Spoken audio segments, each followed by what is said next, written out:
Welcome to the J.R. Hendrick Texan Gentleman, a podcast that deals with the early life of J.R. Hendrick. And now,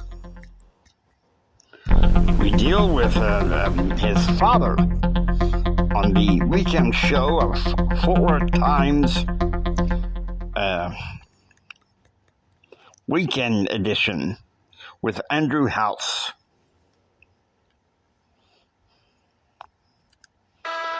Contending for the heart of the souls on the fruity plain, this is the Andrew House Show. With me is James Ryan Hendrick from the Director of Policy Liaison, the SBA, and the Administrator for the Entrepreneurial Affairs Agency. Jim, how are you? In many ways, better than I deserve. Jim,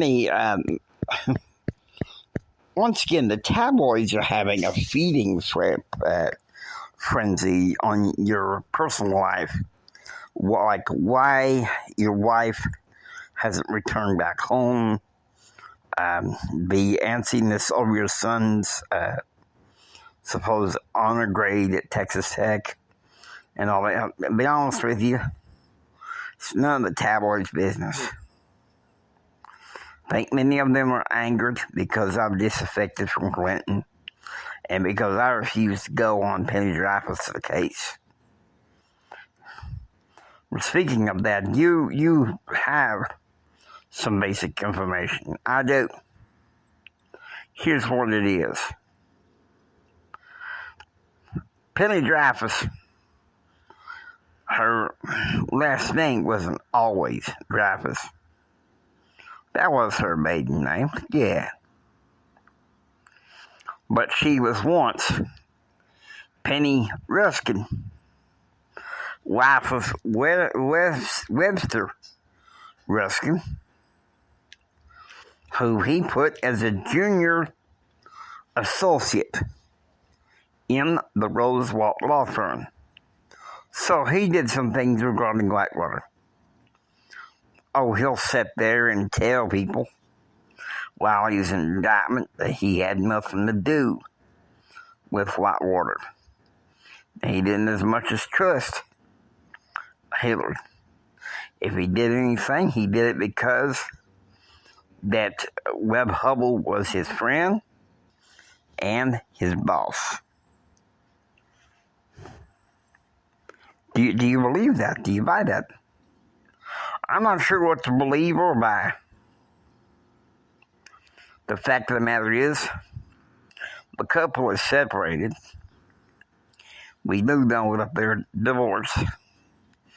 We do know that she's up doing tabloid TV in New York. Well, he's facing the federal pen somewhere, I think, in Arkansas. And so, because along with Jim Guy Tucker and Jim McDougal, he's also facing indictment.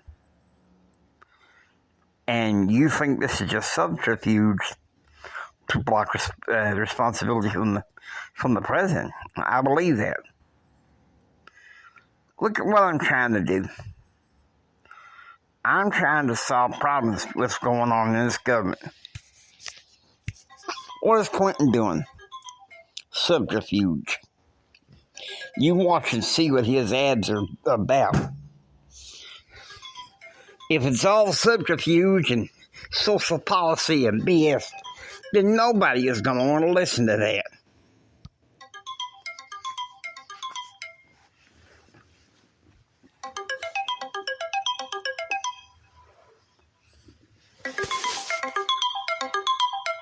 Shut up. I don't want to hear no more.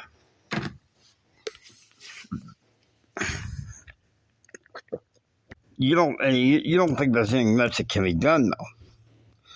He can silence his cronies, but that means more egg on his face. The question is, how is Hillary not involved in this? Let's think about it. There's 3 people that knew that they were. Outside of course, Jim and Susan McDougal and Webb Hubbell. There's talk that it's Roger Clinton. I don't know enough information to say whether he was. And I don't care. We know that Roger has a drug habit. Whether or not he's smart enough to join Clinton and his powers that be to set up an investment, I don't know. But this much I do know.